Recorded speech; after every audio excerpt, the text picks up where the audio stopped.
Tantangan-tantangan yang iblis buat di akhir zaman. Saudara baca di kitab Wahyu pasal 6 ayat 1 sampai 8. Saudara tidak usah buka Alkitab, saudara catat saja. Di situ ada 4 kuda. Ada kuda putih, kuda merah, kuda hitam, dan kuda pucat. Mungkin saudara bertanya, apa artinya? Apa artinya kuda putih? Kalau saudara baca di Alkitab, saya akan jelaskan, saudara baca di rumah. Kuda putih memakai mahkota dan dia membawa anak panah. Sepertinya putih, sepertinya suci, sepertinya kemilau, tapi yang dibawa panah. Dan saudara baca di Alkitab, panah itu senjatanya siapa? Iblis. Firman Tuhan berkata, anak Tuhan senjatanya pedang roh. Pedang itu digunakan bertempur jarak dekat. Tetapi iblis tidak berani jarak dekat, pakainya panah, tembaki dari jauh. Seperti apa saudara? Gosip. Orang kalau gosip itu kan mesti gimana? Oh lihat Mas Satrio ini loh, kurus banget itu. Tapi gak berani saudara, kalau saya ada di depan Satrio gini, saya gak berani bilang, kok kurus ya? Ngomongnya saya bisik-bisik. Saya bisik-bisik sama dia, Satrio ini kok kurus banget ya? Apa mungkin dia kurang makan ya? Apa mungkin dia kebanyakan pikiran ya? Tapi ketika di depannya, saya tidak berani ngomong apa-apa. Ketika saya di depannya, saya kelihatan sepertinya, oh baik, saya berteman. Oh mungkin kita bisa makan bareng. Tapi di belakang saya panain terus, saya tembakin. Kenapa? Karena itu kuda putih yang iblis pakai. Gosip. Digosok makin sip. Itu senjata pertama yang iblis pakai. Kuda putih. Pengajaran-pengajaran palsu. Kelihatannya putih, kelihatannya suci. Kalau saudara kemarin lihat beberapa waktu yang lalu ada sebuah film ya, yang ceritanya itu menceritakan tentang Scientology. Scientology itu kekristenan, tetapi dia hanya menilai berdasarkan logika, berdasarkan pengetahuan. Jadi kalau dia lihat, oh ini mujizat Tuhan, tidak masuk akal, coret. Lalu ini mujizat Tuhan, apa ini yang Tuhan buat, oh ini tidak masuk akal, buang. Lama-lama Alkitabnya habis saudara. Karena apa? Alkitab isinya semua pekerjaan Tuhan. Kalau pekerjaan Tuhan tidak diakui, lalu saudara jadi apa? Apa yang jadi dalam hidup saudara? Kalau saudara tidak mengakui pekerjaan Tuhan. Padahal Yeremia 17 ayat 5 berkata, terkutuklah orang yang mengandalkan dirinya sendiri, yang mengandalkan kemampuannya sendiri, yang hatinya menjauh dari Tuhan. Artinya, kalau saudara sedikit-sedikit, wah ini menurut pikiranku gini, menurut apa yang aku tahu gini, ini harusnya begini. Saudara selalu apa? Harusnya, dan harusnya. Tetapi saudara lupa untuk saudara apa? Pakai dengkul saudara. Tanya Tuhan, Tuhan apa yang kau mau? Apa yang kau mau menjadi kerinduanmu untuk aku kerjakan? Ketika aku menghadapi masalah yang seperti ini, apa yang harus kau kerjakan? Melindaskan kaki balitanya ke rel kereta api saudara. Dan ketika saya lihat, yang menyedihkan apa? Anak ini, anak yang dilindaskan kakinya oleh bapaknya, dia tidak pernah berkata, aku benci bapak. Dia cuma bertanya, bapak, kakiku bisa tumbuh lagi apa enggak? Kapan kakiku tumbuh lagi bapak? Ketika saya lihat itu saudara, saya berkata, setan ini kurang ajar saudara. Dia rusak kehidupan manusia hari-hari ini. Semua itu dipakai buat apa? Menghancurkan manusia. Karena setan sendiri tahu waktunya sudah dekat. Waktunya untuk apa? Dia dilemparkan dalam api yang menyala-nyala. Tetapi setan itu liciknya gini saudara. Setan itu tidak mau sendirian. Tuhan tidak menciptakan neraka untuk manusia. Tuhan menciptakan neraka itu untuk setan, untuk iblis. Tetapi setan itu tidak mau masuk neraka sendirian. Dia selalu ajak-ajak, aku pengen cari temen, cari bolo. Supaya apa? Ada koncone. Makanya saudara, kalau saudara, ini pelajaran bagus. Ada orang berkata begini, kalau orang yang bisa berkata, oh kalau aku sedang diberkati Tuhan, aku bisa ajak-ajak yang lain untuk bersuka cita dengan aku, itu baru anak Tuhan. Karena apa? Kalau orang dunia, kalau aku susah, aku ajak orang lain susah bareng aku, itu sudah biasa saudara. Tapi yang Tuhan mau, supaya kita apa? Dipulihkan lewat sungai kemuliaan. Lalu ada apa? Kuda hitam, yang ketiga. Kuda hitam kalau saudara baca di kitab Wahyu itu membawa timbangan. Timbangan itu berbicara tentang ketidakadilan. Lalu saudara bertanya, ketidakadilannya di mana? Saudara lihat, saudara ikuti berita beberapa waktu lalu, ada seorang nenek mencuri 3 buah kakao. Kakao itu apa ya, coklat gitu ya. Harganya mungkin tidak lebih dari 20.000, ditangkap, disidang dan dipenjara. Pada waktu yang sama kalau saudara tahu, bukti rekaman suap menyuap sekian miliar, sekian triliun diperdengarkan di Mahkamah Konstitusi dan sampai hari ini tidak ada tindak lanjut kejelasan, saudara. Satu kejahatan yang sama bisa menghasilkan 2 buah keputusan yang berbeda. Kejahatan yang satu mungkin nilainya secara materi lebih kecil, secara keuangan lebih kecil tingkat kerugiannya, tetapi hukumannya sedemikian berat. Sementara yang di luar sana dengan kerusakan, kerugian yang ditimbulkan mungkin lebih besar, gak ada jadi apa-apa, tidak terjadi apa-apa. Semuanya ya oke, life must go on, hidup harus terus berjalan, gak ada perubahan, semuanya terlihat baik-baik. Dan yang terakhir saudara, kuda pucat. Kuda yang pucat kalau saudara baca disebut sebagai maut. Kalau saudara lihat hari-hari ini banyak sekali penyakit-penyakit baru yang muncul.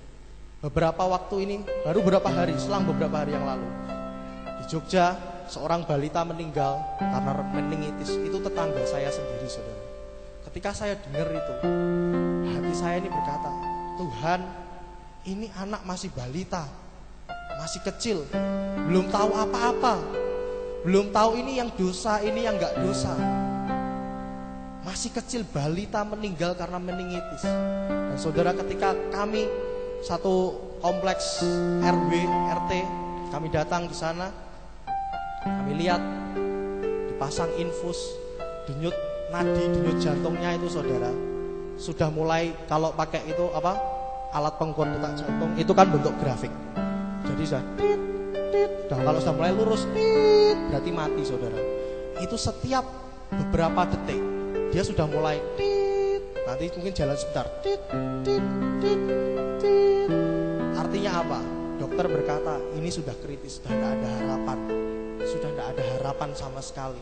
Bahkan sampai dipasang alat acuh jantung, alat kejut listrik itu, saya waktu itu disetrumkan, des. Tapi pada akhirnya apa? Meninggal. Saya berkata, Tuhan kok bisa ya, anak-anak ini masih balita loh. Kalau orang tua mungkin yang sudah umur, istilahnya sudah kenyang lah menikmati hidup, sudah selesai, anaknya sudah jadi orang, sudah beres semuanya, mungkin tinggal Tuhan aku siap menanti untuk Engkau panggil pulang. Anak masih balita, memulai hidup aja belum saudara, meninggal. Lalu saudara lihat ada apa lagi? Flu burung. Kalau saudara lihat berita hari-hari ini, flu burung mulai merebak kembali, ada flu babi, belum lagi nanti apa flu-flu yang lain. Mungkin ada flu kucing. Nah, belum ada ya flu kucing ya, nanti kalau ada flu kucing yang flu jadi kalau itu miau miau gitu. Nah, flu burung, flu babi, belum lagi apa lagi, banyak sekali. Bahkan kemarin beberapa waktu yang lalu saya diundang pelayanan di Sukabumi. Pada waktu itu rekan-rekan tim pendoa dari sana mereka berkata, tolong doakan. Kenapa? Di tempat ini ada satu daerah yang merupakan pusat angka insidensi, angka tingkat HIV. Kalau sudah tahu HIV itu AIDS, itu tertinggi. Lalu saya tanya, kenapa? Kok bisa kayak gitu, kenapa? Lalu dijelaskan bahwa di tempat itu angka pemakaian narkoba tercatat tertinggi menurut statistik. Lalu hari itu kami berdoa, kami buat doa peperangan. Lalu besoknya ketika saya kembali ke Jogja, jam 6 pagi, hari Minggu jam 6 pagi, saya lihat berita di SCTV. Di tempat itu polisi menggerebek 2000 ton narkoba siap edar. Tidak ada yang kebetulan saudara. Ketika kita bangkit berdoa, ketika kita bangkit bagi kota tercinta, ada kemuliaan yang Tuhan nyatakan, ada mujizat yang Tuhan buat. Kalau saudara bayangin, angka HIV tertinggi, itu berarti sudah tidak ada harapan untuk hidup saudara. Karena kalau sampai hari ini dunia kedokteran cuma bisa menunda kematian karena HIV, tapi belum bisa menyembuhkan total orang yang terkena HIV. Artinya kalau di tempat itu angka statistik tertinggi, udah tidak ada harapan. Dan ketika kami berdoa bersama hari itu, Tuhan buat sesuatu yang berbeda. Besok minggunya ketika kami kembali ke Jogja, berita mengatakan 2000 ton narkoba siap edar, digerebek polisi. Ada sesuatu yang Tuhan buat ketika ada anak-anak Tuhan yang bangkit bagi kotanya, yang bangkit bagi desanya, yang bangkit bagi Indonesia. Amin saudara. Saudara mau bangkit bagi Indonesia? Saudara mau bangkit bagi desa saudara? Saudara mau bangkit bagi Kalimulyo? Katakan, saya tentara Allah. Katakan lebih semangat lagi. 1, 2, 3. Saya tentara Allah. Saudara, nikmati sungai kemuliaan. Nikmati sungai kemuliaan sebelum kita memasuki 2010. Nah, sekarang kita masuk pada bagian yang terpenting. Bagaimana caranya mengalirkan sungai kemuliaan? Saudara, kalau kita bicara tentang sungai, kita lihat sungai itu sumber airnya dari mana, saudara? Saudara tahu? Saudara pernah lihat Kali Juwono? Kalau di Jogja ada Kali Code, ada selokan Mataram. Sungai sumber airnya itu dua. Yang pertama dari mata air, dan yang kedua dari hujan. Kita lihat apa yang firman Tuhan katakan tentang mata air. Tolong bacakan Yohanes 4 ayat 13 sampai 14. Saya minta tolong salah seorang bacakan Yohanes 4 ayat 13 sampai 14.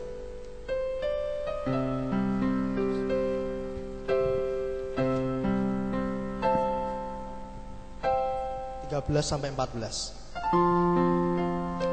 Jawab Yesus kepadanya, barang siapa minum air ini, ia akan haus lagi.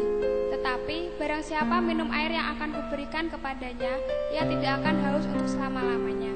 Sebaliknya, air yang akan kuberikan kepadanya akan menjadi mata air di dalam dirinya, yang terus-menerus memancarkan sampai kepada hidup yang kekal. Amin. Halo, siapa mata air itu? Mata air kehidupan? Tuhan Yesus. Kalau Tuhan Yesus adalah mata air kehidupan, maka satu-satunya cara pertama saudara dapatkan sumber air sungai kemuliaan, datang pada Tuhan. Dan pada waktu saya baca firman ini, Tuhan buka gini. Beberapa waktu yang lalu di Jogja saya sempat membuat perbaikan untuk sumur. Jadi di rumah kontrakan saya pakai sumur untuk airnya. Dan pada waktu itu untuk airnya karena musim kering itu hampir habis di sumur itu. Lalu apa yang saya lakukan? Saya panggil tukang gali sumur, dan dia berkata, ini harus digali lebih dalam lagi. Artinya gini saudara, kalau kita mau dapat air, arus air, debit air yang lebih lagi, mata air kehidupan, mata air kemuliaan, kita harus gali dalam sumbernya itu lebih dalam lagi. Amin. Seperti kalau saudara menggali sumur, semakin saudara dalam menggali itu sumur, maka air yang saudara dapatkan semakin banyak. Mungkin kalau saudara cuma menggali 3 meter, 4 meter, saudara dapat air cuma segini-segini aja. Kalau saudara berkata, aku enggak puas dengan yang segini-segini aja, gali lebih dalam lagi, gali lagi, gali lebih dalam, sampai saudara dapatkan mata air kehidupan, sampai saudara dapatkan mata air kemuliaan. Kalau saudara datang kepada Tuhan Yesus, maka itulah yang saudara dapatkan, mata air kemuliaan. Tetapi di luar Tuhan, yang saudara dapatkan adalah air mata. Kalau saudara datang kepada Tuhan, ada pengharapan. Tetapi kalau saudara di luar Tuhan, engkau akan mendapati bahwa hidupmu sia-sia. Pengkhotbah berkata, segala dalam hidup, kekayaan, kepandaian, hikmat, pada akhirnya sia-sia.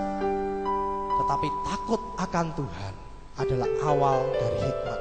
Membawa segala sesuatunya, membawa pemulihan, membawa restorasi, membawa sungai kemuliaan itu mengalir dalam hidup saudara.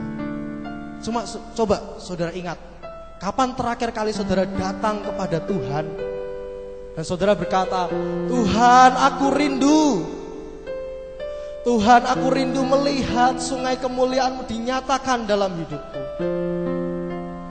Saudara,